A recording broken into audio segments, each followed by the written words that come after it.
Melhor sábado, vamos falar sobre a religião atual. Os irmãos sabem que quando os últimos apóstolos morreram, surgiu aí a religião através dos pais das igrejas, né, dos papas. Então foi introduzido muitos ensinos que não estão enquadrados dentro das escrituras. É fácil de se perceber, é fácil de se notar o quão grande é o engano, o quão grandes são as manobras que eles usam para atrair as pessoas, né? Então nós vamos falar sobre a religião atual. A quem não me conhece, meu nome é Orlando, né? Estive aí um tempo aí, né, dentro do sistema religioso, quase 25 anos. Observar aí muitas coisas, né? Eu quero começar aqui lendo o nosso versículo chave, né? Que é um versículo bastante conhecido e que tem uma certa profundidade no que está escrito. É bem verdade, meus queridos, que o que eu vou falar aqui não é novidade. Nós já falamos aqui várias vezes sobre esse assunto, sobre religião, sobre engano religioso. Mas o que se nota, meus queridos, é que ainda há muitas pessoas que seguem manipuladas, seguem enganadas dentro desses lugares aí que intitularam de igreja. Então, é claro que hoje existem muitas pessoas que ainda não ouviram o que vão ouvir nessa live de hoje. Gálatas capítulo 5, verso 1.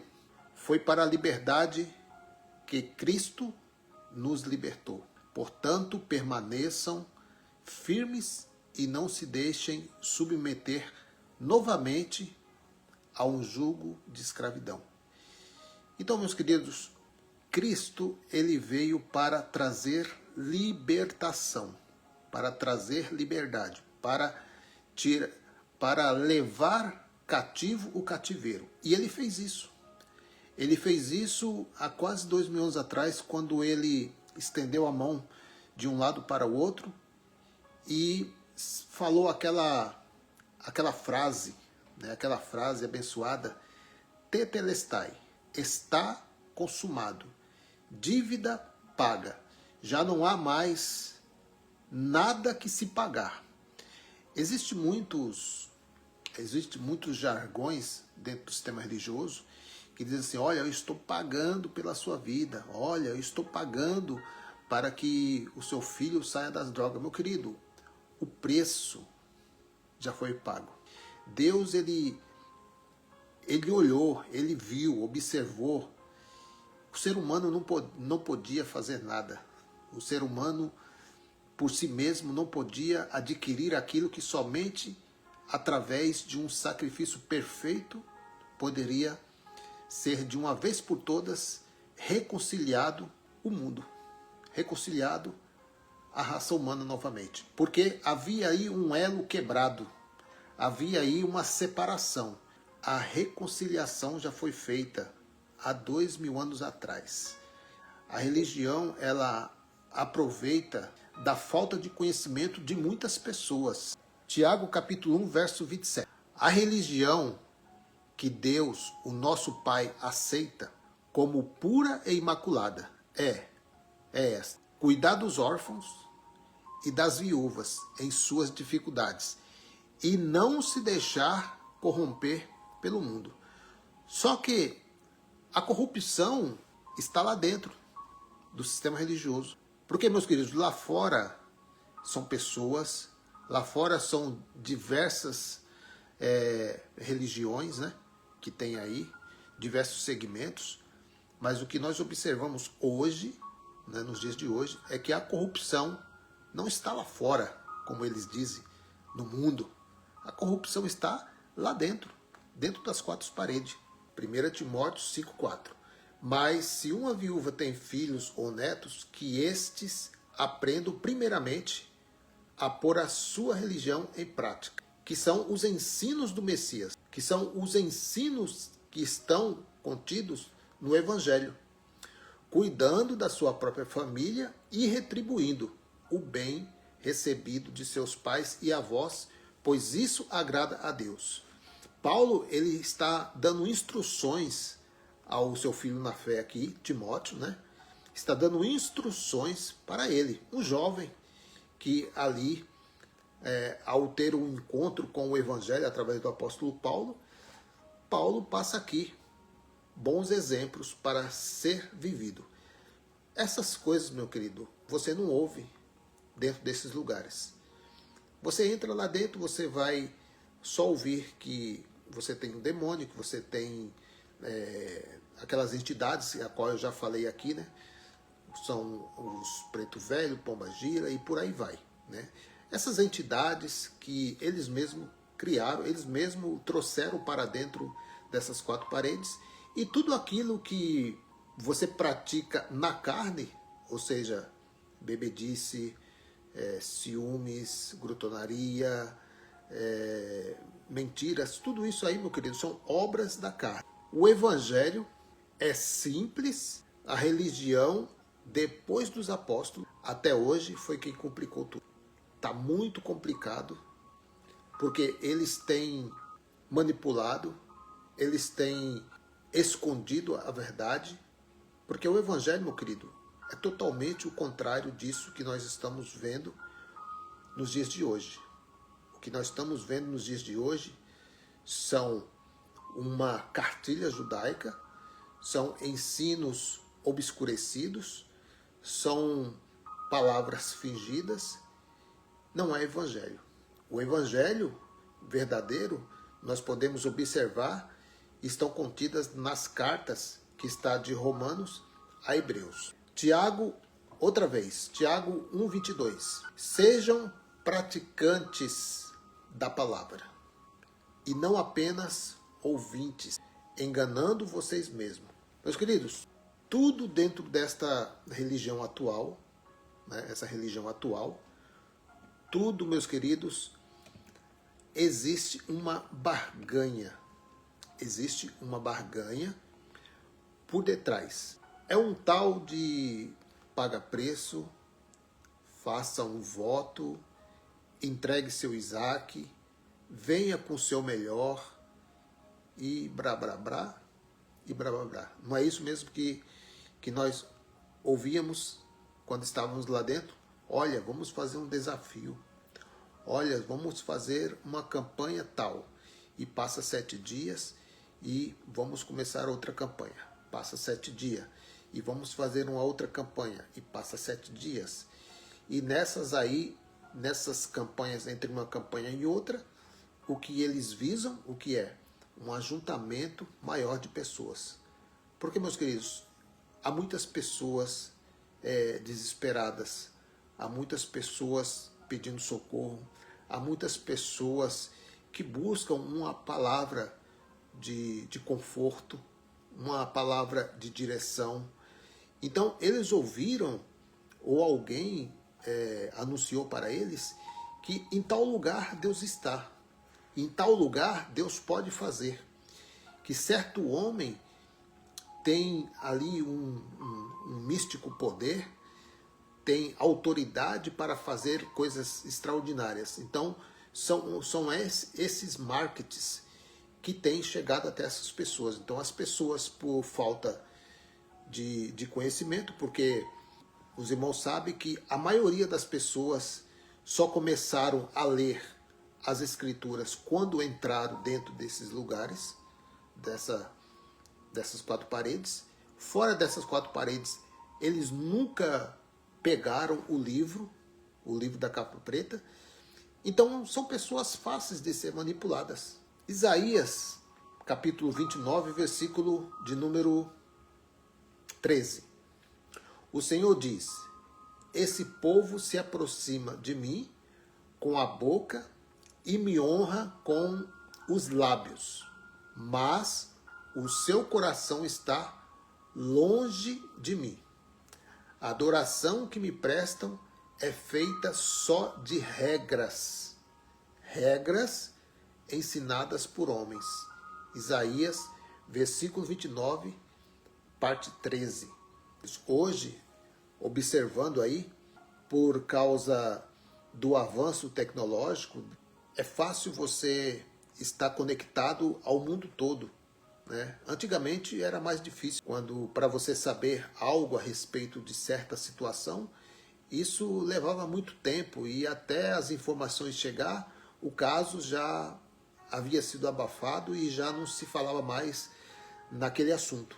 Mas hoje, pelo avanço tecnológico, você tem acesso rápido ao que está ocorrendo ao redor do mundo. Então, por isso que quando você observa essas coisas, você vê que a onda hoje é anunciar as tais profecias, né, através das mídias, né, através das plataformas digitais. Uma pessoa abre uma live, né, como teve um caso aí de uma mulher intitulada de pastora.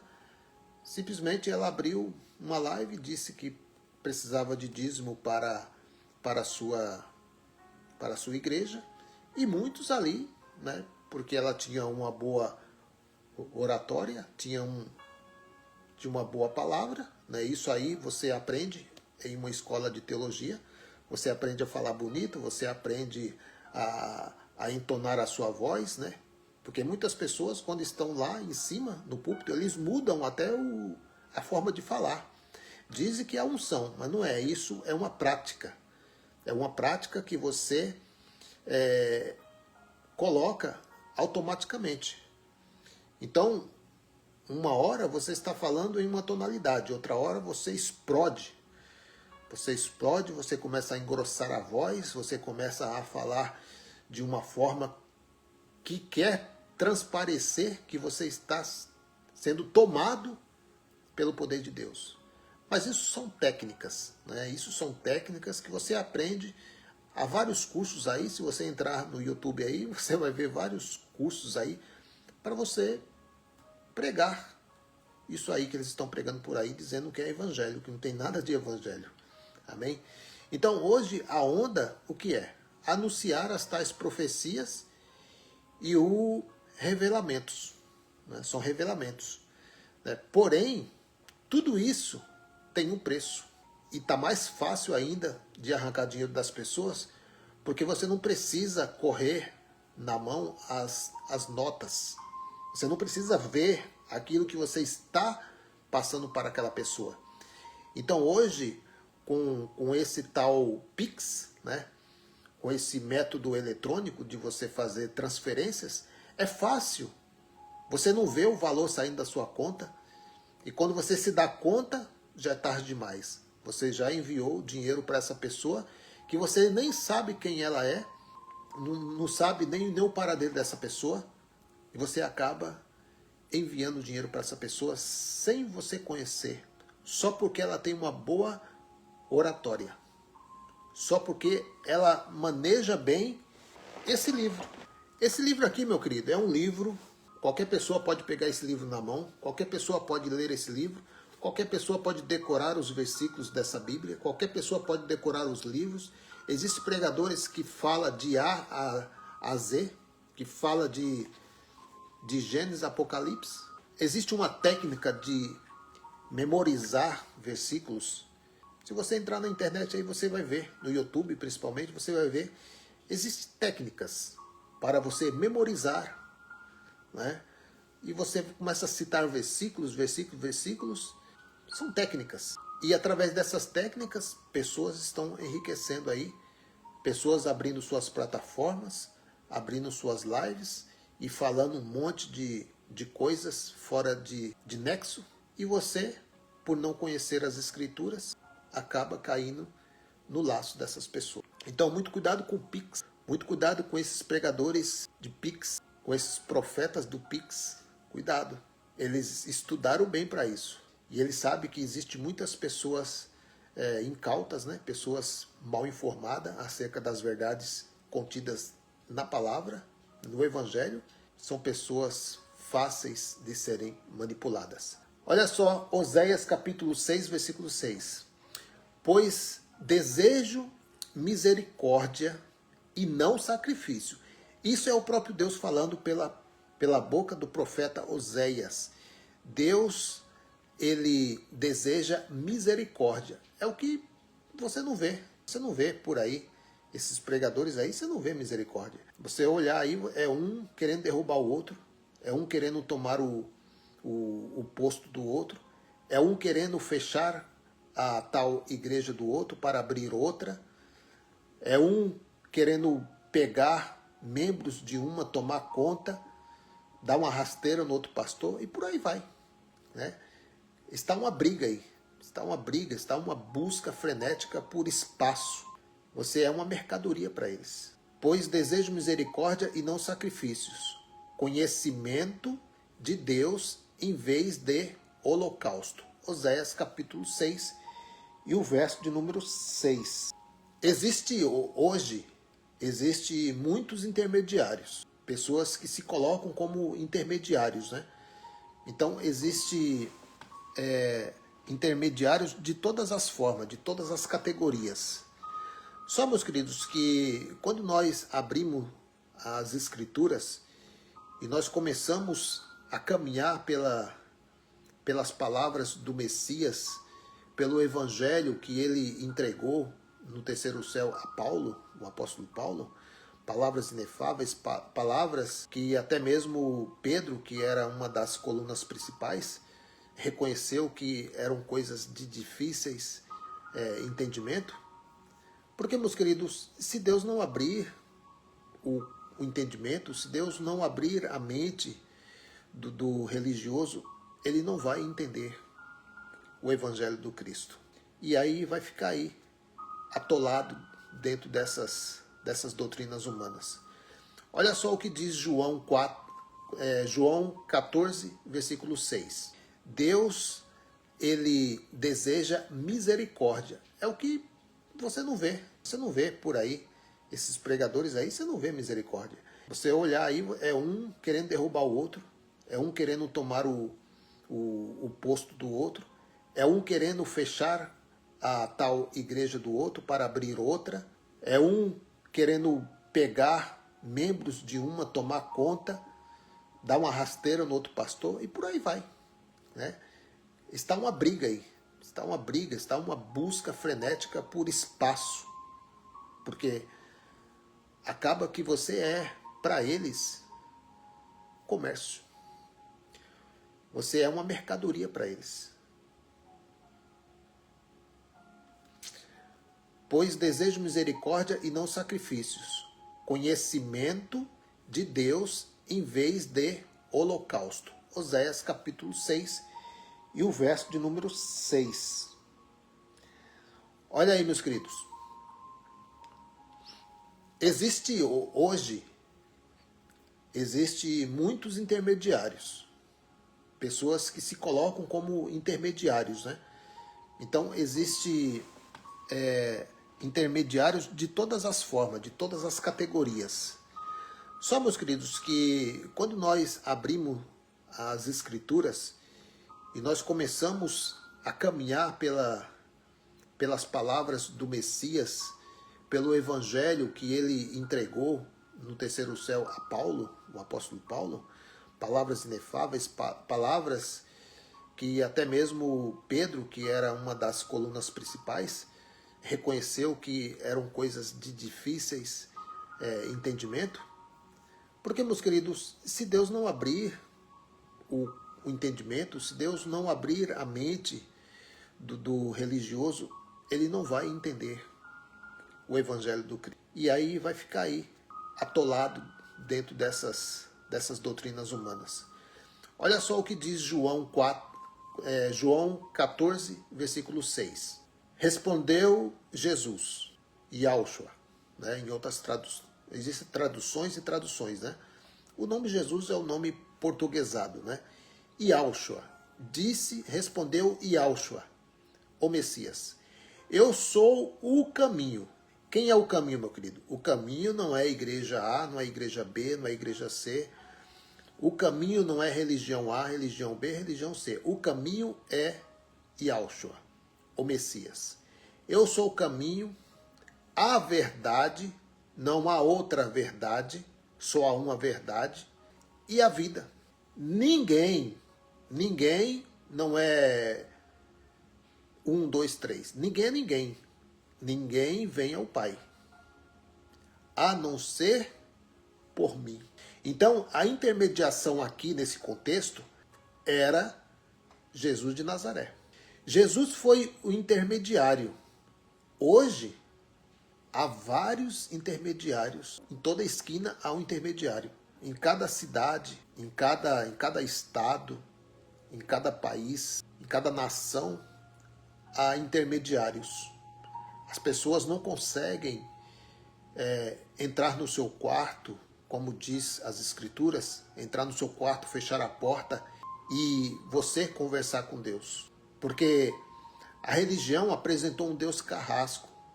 A religião apresentou um Deus brabo, um Deus que queima. A religião passou para nós esse Deus. Ele não passou o Deus das Escrituras. A reconciliação se deu há quase 2000 anos atrás. E o ensino hoje é: você precisa se reconciliar com Deus. Mas tem alguns passinhos dentro da religião. Vocês sabem, meus queridos, que a reconciliação aconteceu por causa de um sacrifício. A reconciliação aconteceu porque o próprio Deus aceitou o sacrifício de cruz.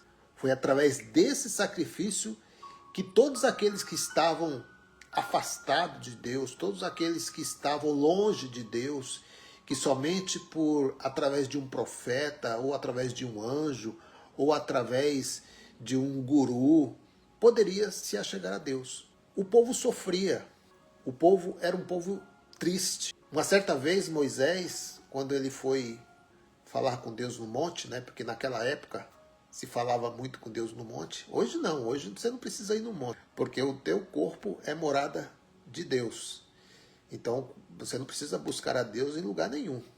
Moisés, quando ele foi, o povo, quando viu aqueles estrondos, aquele barulho, né? Ele disse assim: olha, Moisés, faz o seguinte, vai você falar a Deus por nós.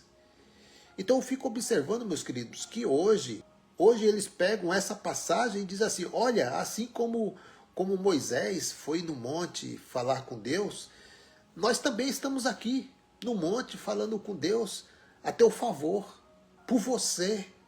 Né? Você não precisa subir no monte, eu estou aqui intercedendo por você. Nessa prática deles e nesse ensino dele, nessa teoria deles, o que eles estão dizendo? Eles estão dizendo que o caminho que foi trilhado, né, ali, começando por Gênesis, e vai ali Moisés, os profetas, por ali, chegando até em João Batista e chegando em Jesus de Nazaré, que foi ali a intermediação última terrena e ao mesmo tempo espiritual. Ele é o caminho, a verdade e a vida. Então, o que eles fazem quando eles dizem: olha, estou pagando o preço por você? Ele está dizendo, meu querido, que não é só Jesus de Nazaré, não é só Yahshua, não é só o Messias que ele é o intermédio entre você e Deus.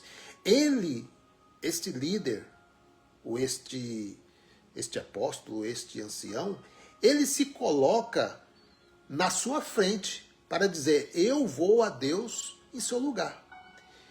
E isso, meu querido, é muito sério. Talvez pessoas não enxergam a gravidade disso. Você está dizendo, meu querido, que Jesus de Nazaré não é suficiente, não foi suficiente, e que você precisa de um homem para estar à frente entre você e Deus, para coordenar a sua vida, para dizer a você o que você pode ou não pode falar com Deus. Eles estão trazendo de novo esse conceito que foi abolido na cruz. E quando nós falamos que a lei foi abolida na cruz, muitos questionam, dizem assim: não, mas a lei não terminou. Jesus falou que não passará um tio sem que tudo se cumpra. E se cumpriu ou não se cumpriu, meu querido? Quando ele morreu na cruz, qual foi as palavras que ele disse? Está consumado, está cumprido. E hoje o que eles estão ensinando é: para você se reconciliar com Deus, você precisa sim ir a um templo, você precisa pagar o preço, você precisa fazer desafios e você precisa fazer várias abrusões, que eram as purificações por meio da água. Ele prefere ir lá atrás nas leis mosaicas e pegar aquele conceito de escravidão. Porque é isso que ele quer fazer, escravizar vidas. E como que a pessoa vai escravizar vidas se pregar o evangelho? Não tem como você escravizar alguém pregando o evangelho. Então eles vão pregar Moisés. Porque dentro desse conceito levítico, existe ali formas de sim prender pessoa. Romanos capítulo 5, versículo 10 ao 11.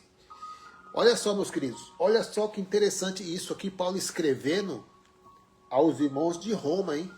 Isso lá no primeiro século, mais ou menos por volta do ano 57. Não vou falar com certeza não. Mas mais ou menos ali no ano 57, Paulo já falou isso aos irmãos lá da primeira era. E hoje você não se ouve isso. Hoje não se ensina isso. Olha aí o que diz. Romanos 5, 10 ao 11. Se quando éramos inimigos de Deus, olha só, meu querido, é muito importante você ler as cartas de Paulo, entendendo que as cartas havia destinatário. E que Paulo, quando ele usa a expressão éramos, então, éramos é ele que está escrevendo e quem vai receber esta carta lá em Roma, né? Então, quando Paulo ele escreve assim, se quando éramos, ou seja, quando Paulo e os ouvintes de Roma eram inimigos de Deus, fomos reconciliados com ele mediante a morte do Filho. Então, quando que aconteceu a reconciliação? Hoje, quando você entra numa denominação, quando você entra em um lugar e levanta sua mão e diz assim, eu aceito Jesus. Não, a reconciliação não aconteceu neste momento. Aconteceu na morte de Jesus. Então, quando Cristo, ali na cruz, ele entregou o seu espírito e disse, está consumado, tetelestai, ele estava, pela aquela ação aceita por Deus, reconciliando o homem. Então, meus queridos, quando você vem ao mundo depois da cruz, que nós viemos depois da cruz, eu não estava lá quando Paulo escreveu isso. Então, quando você lê essas coisas, você fala assim, olha, já nasci reconciliado, porque a reconciliação aconteceu na cruz, e eu vim muito tempo depois da cruz, há quase 2000 anos depois da cruz, e você espera que Cristo venha novamente morrer por você? Reconciliar você novamente? Isso já se deu na cruz, mediante a morte do seu filho. Quanto mais agora, Paulo diz aos irmãos de Roma, quanto mais agora, tendo sido reconciliados, foi reconciliado ou não foi? Aqui está dizendo, já foi reconciliado. Quanto mais agora, tendo sido reconciliado, seremos salvos por sua vida. Essa salvação aqui, eles esperavam, meus queridos, se deu no ano 70, essa salvação, tá? Agora, se você é um estudante da escatologia futurista, é claro que você não vai aceitar isso. Vocês esperam a salvação, né? Você espera vir a salvação ainda, com a vinda de Jesus, né? E as pessoas que morreram há 100 anos atrás? As pessoas que morreram há 1000 anos atrás? Há 1100? Quer dizer que essas pessoas morreram sem salvação? Se a salvação se deu na morte de cruz? Como, meu querido? Então, existe um certo equívoco aí, dizendo que você precisa ir nesses lugares para obter salvação. A salvação não é por frequentar um templo. A salvação já se deu na cruz. Nós apenas estamos lendo aqui, contando uma historinha para você, que está escrito na Bíblia, para ver que você, meu querido, você é salvo em Cristo. Você já veio salvo em Cristo, porque a salvação não se dá na carne. Porque se a salvação se desse na carne, meu querido, ninguém morria. A morte jamais mataria esse corpo carnal. Mas a salvação que se deu na cruz foi pelos espíritos. É certo, né, meu querido, que espírito não morre. Alguém vai falar assim, mas espírito não morre. Não morre, mas estava desativado, meus queridos. Os espíritos estavam presos nos túmulos. Não subia direto. Mas Cristo, ele veio e levou consigo cativo o cativeiro, tirou das prisões. Hoje, meu querido, hoje, por causa deste sacrifício de Cristo, por causa do feito da cruz, quando você completa os seus dias aqui na terra, quando essa matéria carnal chegar nos seus últimos dias, e você der aí o seu último fôlego de vida, o teu espírito não fica mais preso na sepultura, no inferno, né, como eles dizem, né? Vai direto para o céu, assim como está escrito em Eclesiastes. O pó volta para a terra de onde saiu e o espírito volta para Deus. Por meio de nosso Senhor Jesus Cristo, mediante quem recebemos agora a reconciliação. Olha só, meu querido, não apenas isso, não foi só a vida eterna que os irmãos de Roma receberam, assim como o apóstolo Paulo e muitos outros ouvintes. Não foi somente a salvação que se deu no ano 70, mas também, meu querido, nos gloriamos em Deus por meio do nosso Senhor Jesus Cristo, mediante quem recebemos agora a reconciliação. Está escrito, mas o sistema religioso muitas vezes foge desse assunto porque eles não querem explicar. Mas veja só, tudo vem de Deus, tudo. Só que o sistema religioso atribuiu a uma segunda pessoa, uma entidade aí, né, que o sistema manipulador religioso criou, que se chama o diabo, aquele bicho de chifre, aquele ser mitológico. Então, tudo vem de Deus, zero do homem. Romanos capítulo 9, versículo 16.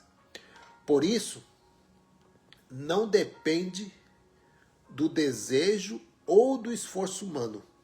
Não depende do desejo ou do esforço humano, mas da misericórdia de Deus. Romanos capítulo 9, versículo 16. E aí, meus queridos, tem aquele jargão daqueles que se dizem ser o intermediário entre o homem e Deus. Tem aquele jargão. Olha, eu fiquei a noite toda de joelho pagando o preço por sua vida. Olha, eu estou pagando o preço pela sua família. Olha, eu estou pagando o preço por isso. Olha, aquela causa lá na justiça, eu estou pagando o preço por você. Ou seja, ele se coloca como intermediário entre você e Deus. E você, por falta de conhecer as Escrituras, acaba aceitando que esse homem se intrometa na sua frente. Sendo que você pode, você mesmo, tem acesso livre para falar com Deus a hora que você quiser. No seu quarto, no seu trabalho, dirigindo, qualquer lugar. Então, meu querido, isso é uma questão de fé.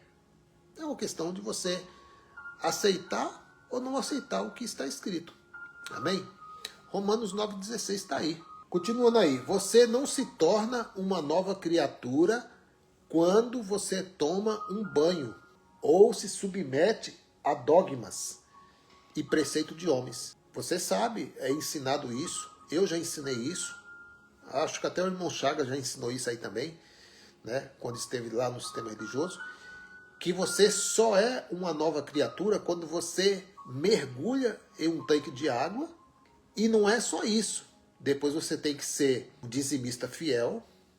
Depois você tem que passar por um certo rol de membro. Você tem que submeter a uma ceia, um pedaço de pão e um cálice de suco de uva. Porque aquilo que Jesus ofereceu na noite que foi traído foi Páscoa. Ah, não, irmão, mas tinha o pão. Mas o pão faz parte da Páscoa também. O vinho também sempre fez parte da mesa do judeu. Então, aquilo que Jesus fez naquela noite, ele fez um simbolismo do que ia acontecer na cruz. É claro que ele não ia rasgar o seu corpo ali no meio de todo mundo, né? Pegar e rasgar o seu corpo ali. Não, ele precisou pegar. E ele pegou ali algo que pertencia à Páscoa judaica. Então, quando essas pessoas se reúnem para comer esse pão e esse suco, na realidade eles não estão fazendo nem ceia e nem Páscoa. Eles estão fazendo algo aí que não tem nexo nenhum. Por quê? Primeiro que era vinho mesmo que Jesus tomava. Os judeus tomavam vinho mesmo, vinho. Eles tomam suco de uva que não sabem nem quem fez. O pão que Jesus partiu naquela noite que foi traído era um pão sem fermento, pão asmos. Eles pegam um pão que não sabe nem quem está apertando aquela massa, nem quem está amassando aquela massa, eles não sabem. E eles comem pão fermentado. Então, para você ver, nem é Páscoa e nem é outra coisa, nem outra. É um engano religioso. Só isso. É uma tradição que eles aprenderam com a mãe de todas as igrejas, né? Que eles fazem. É diferente, não é o pão como aqui, é uma hóstia. Mas lá é o vinho mesmo. Interessante que quem tomava o vinho era só o padre. Você só ficava com aquela bolachinha seca na boca e nem um vinho. Hoje eu não sei, parece que estão bebendo vinho também, né? Parece que o padre deixa você dar uma beliscadinha. Mas antes não, antes eu me lembro, né? Quando eu fiz o catecismo, né? Que fala, né? Então você vai lá para você participar ali do corpo de Cristo ali, né? Da hóstia. E aquele negócio ficava na boca, negócio derretendo e não tinha nada para molhar. E o padre, ó, pá, tomava todas. Aquele jarrão, aquela taça. E é por aí, meu querido. Então, você não se torna uma nova criatura quando você toma um banho na água. O pecado já foi removido na cruz, meu querido. Essa água aí não tem que remover. Vai remover o quê? Vai remover só se for a sujeira que está no seu corpo. Só se for o suor. Talvez você entrou lá suado. Também vai remover aí o seu suor. Mas isso não faz de você uma nova criatura. Você se submeter à cartilha deles, aos dogmas que eles mesmos criaram, às doutrinas que eles mesmos criaram, isso não vai fazer de você nova criatura. Não. O que vai fazer você nova criatura? Bem, na realidade já nascemos nova criatura, porque ele fez todas as coisas, ele fez novo todas as coisas lá na cruz. Lá na cruz, meu querido, ele virou a página. Dessa página para trás, tudo é coisa velha. Tudo ali, meu querido, ligado às leis, tudo ali ligado ao conceito levítico, tudo ali é página virada. Ele que estão mexendo em livros antigos. Para nós, o que ficou foi apenas a revelação escrita nas cartas do apóstolo Paulo para saber o que aconteceu. E uma vez por todas você ficar livre, com a consciência tranquila de que você não precisa participar dessas coisas. Você pode se reunir com pessoas, não tem problema. Mas qual é o ensino que eles estão entregando ali? Esse é o perigo. Não é você estar lá. É que você não vai aceitar mais conhecendo o Evangelho. Não vai dar mais. Não vai engolir mais. Então, o que nos torna nova criatura, o que nos tornou nova criatura? 2 de Coríntios, capítulo 5, versículo 17 ao 19. Portanto, se alguém está em Cristo, olha aí, meu querido, a questão aqui não é estar em um lugar. A questão aqui é não estar em uma denominação, não é estar em uma religião. Aqui é se alguém está em Cristo. As coisas antigas, tudo aquilo que esse homem intitulado pastor quer trazer para você de volta, tudo isso aí é coisas antigas. Já passaram. Se já passou, meu querido, para que trazer de novo? Eles são campeões em trazer coisas velhas para dentro da nova aliança. Eles são campeões nisso. E nós aceitávamos por falta de conhecimento. Ah, vem fazer o jejum. É lei levítica. Traz aqui o seu dízimo. É lei levítica. Olha, vamos passar aqui pelas águas. É lei levítica. São coisas velhas, já passaram. Eis que surgiram coisas novas. Surgiram coisas novas? E por que ele está pregando coisas velhas ainda? Você já fez essa pergunta para o seu pastor? Talvez você vai assistir essa live ainda. Eu sei que eu não falo bonito, eu sei que eu não falo aqui como o trovão, né? Não precisa disso. Não precisa dessas coisas. O povo precisa ouvir evangelho. E eu não tenho uma boa dicção, mas eu leio a Bíblia. E aqui está dizendo, as coisas antigas já passaram. Não tem nada que trazer de novo. Já passaram. Eis que surgiram coisas novas. Tudo isso provém de Deus, que nos reconciliou. Nos reconciliou ou vai reconciliar? consigo mesmo, por meio de Cristo, e nos deu o ministério da reconciliação, vírgula. Ou seja, que Deus em Cristo estava reconciliando consigo o mundo, não levando em conta os pecados dos homens, mas os homens levam em conta. Eles dizem que você tem pecado. Eles dizem que você tem que passar por uma campanha, tem que passar por uma campanha de libertação, quebras de maldições. Ué, meu querido, mas aqui está dizendo que Deus em Cristo estava reconciliando consigo o mundo, não levando em conta os pecados dos homens. Hoje, dentro desses lugares, ele leva em consideração as suas falhas na carne. Ah, não, você não pode participar da mesa. Por quê? Porque você está em pecado. Ué, meu querido, Jesus ele proibiu Judas de comer a Páscoa? Não. Os judeus eram proibidos de comer a Páscoa? Não. Eles estavam em pecado? Claro que estavam em pecado.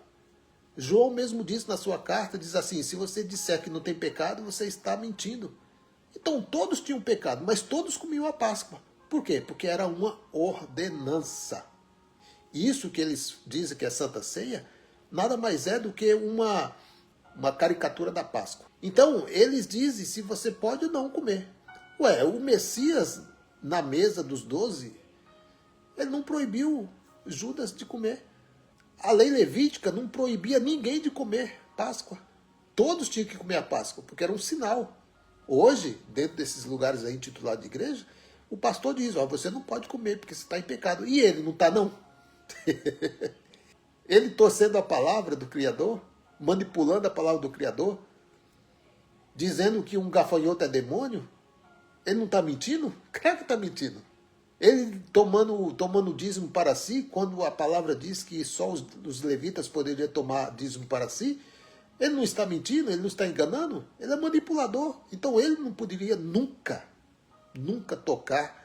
Se realmente esse conceito aí fosse realmente a mesa do Senhor, eles não poderiam nem ele tocar. Era só preparar a mesa e falar assim, irmão, ninguém aqui vai comer. Porque desde o pequeno, desde o pequenino até eu aqui, todos estão no pecado. Se for olhar para esse lado, se for olhar por esse lado aí, nem o pastor poderia comer. Porque ele manipula a palavra. Tem coisa mais grave, meu querido, do que ensinar engano aos filhos de Deus? Teria, por acaso, um pecado maior do que manipular a palavra do Criador? Então a reconciliação já foi dada há 2000 anos atrás. E esses lugares aí não reconcilia ninguém a Deus. Quem reconciliou o homem a Deus foi Yahushua. Ninguém mais pode reconciliar ninguém a Deus, porque já estamos reconciliados. Já nascemos reconciliados. Essa é a palavra. Já nascemos reconciliados. Vamos avançar aqui. Já estamos terminando, viu? Olha só, bem que o profeta Oséias, no capítulo 4 e no verso 6 disse, meu povo perece porque lhe falta conhecimento. O povo perece e está perecendo até o dia de hoje porque lhe falta conhecimento. Falta evangelho para esse povo. Porque eles só recebem os ensinos da antiga aliança. E toda vez que trazem os ensinos da antiga aliança para dentro do convívio do povo de Deus, é posto sobre eles um véu e eles não conseguem enxergar. E aí eles aproveitam que você está ceguinho, e tome Malaquias, e tome dízimo, e tome oferta, e tome, e você amém. Por quê? Porque falta conhecimento. Olha só, Colossenses capítulo 2, versículo 8. Tem cuidado, você que está ouvindo essa live aí, talvez você está até assistindo essa live para mandar para o seu pastor, porque ele quer saber o que eu falo, mas não quer assistir a live, né? Mas ele pede para os seus subordinados, veja lá o que o irmão está falando. Eu não vou assistir não, mas eu quero que você fale o que ele está falando. Tenha cuidado para que ninguém os escravize a filosofias vãs e enganosas, que se fundamentam nas tradições humanas. Pura tradição, meu querido. E nos princípios elementares deste mundo. Quais eram os princípios elementares deste mundo?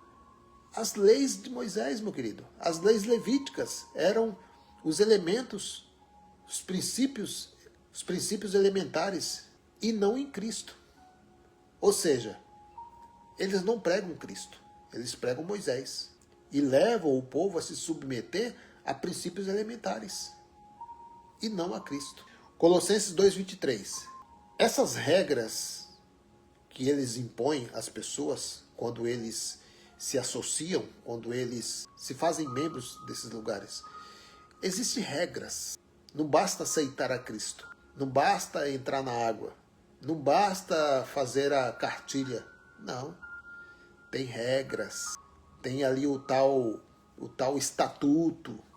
Por isso que é pesado, por isso que eu coloquei ali, no começo da live, eu coloquei ali um aviso e coloquei lá, o fardo religioso é pesado.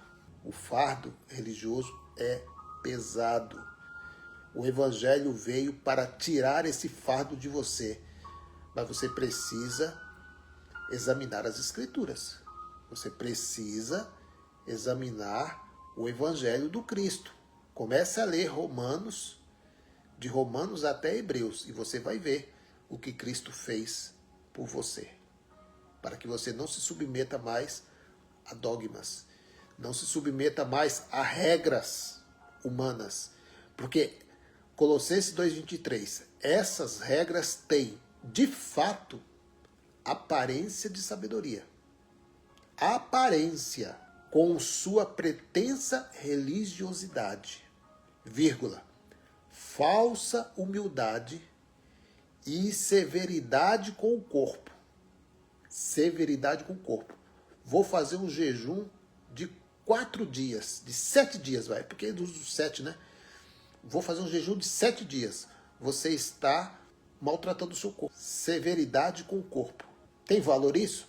Severidade com o corpo, vírgula. Mas não tem valor algum para refrear os impulsos da carne. E você aí fazendo um jejum, né? Fazendo um jejum para frear os impulsos da carne. Meu querido, o que pode refrear os impulsos da carne? Primeiro, uma mente sadia, a mente de Cristo. E você só pode fortalecer a sua mente lendo o Evangelho, não tem nada com Moisés. Então você fortalece a sua mente lendo o Evangelho, que estão nas cartas do apóstolo Paulo. Não é o jejum que refreia a sua carne. A carne, enquanto você estiver nessa vivinho aqui na terra, nesse corpo, você está, meu querido, submetido a desprezar a Deus, a mentir, a roubar, a prostituir, a fazer um monte de coisa, porque a carne, ela é inimiga de Deus. Ela não se submete à lei do Espírito. Então, meu querido, existe uma luta, e não é contra o diabo, não é contra o chifrudão, não. Existe uma luta travada 24 horas entre espírito e carne, só. Paulo disse, espírito e carne. Não tem um bichinho vermelho no meio, não. Não tem um diabinho de chifre no meio, não. É espírito contra carne, carne contra espírito. Aí a religião criou um outro ser e deu ainda onipresença para ele, que ele está em todos os cultos ao mesmo tempo, né? Em um lugar está expulsando o diabo, no outro, no mesmo horário, está expulsando o diabo também. Lá no Brasil está expulsando o diabo, lá na China está expulsando o diabo, lá no Japão, lá não sei aonde, no mesmo horário estão expulsando o diabo. Ué, diabo agora é onipresente? Eu achava que onipresença era um atributo somente de do Altíssimo. Mas não, o religioso não entende isso. Então, no mesmo lugar está expulsando o diabo. No outro lugar, no mesmo horário, está expulsando o diabo. Ó, quantos diabos tem? Quer dizer, olhando para o ensinamento dele, só um diabo, né? Mas esse diabo é onipresente. Mas para nós, sabemos quem é o diabo. Então, meus queridos, Colossenses 2:23, essas regras têm de fato aparência de sabedoria, com a sua pretensa religiosidade, falsa humildade e severidade com o corpo. Você fica aí maltratando o seu corpo. Fica sem comer, fica sem beber, dá uma úlcera aí, fica doente, morre e fala que é o diabo.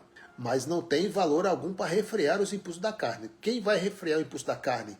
Primeiro, a mente de Cristo ativada, conhecimento do Evangelho, a religião atual, né? Depois dos apóstolos, quando os apóstolos morreram, surgiu aí os pais das igrejas, né? E criaram aí essa religião que pendura até o dia de hoje, né?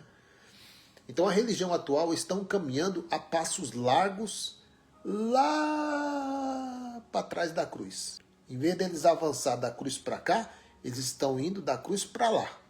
Ou seja, estão voltando lá para Moisés, lá para os rudimentos, lá quando o povo era pecador, quando o povo estava em condenação, quando o povo estava sobre o pecado da transgressão da lei. Leva o povo lá para trás de novo. Ou seja, vai ter que vir o Messias de novo. Vai ter que vir o Cordeiro, vai ter que vir João Batista gritar de novo, lá no Rio Tietê. Eis aí o Cordeiro. Ué, de novo? Porque o pecado está no mundo de novo. Tem que ter outro Cordeiro.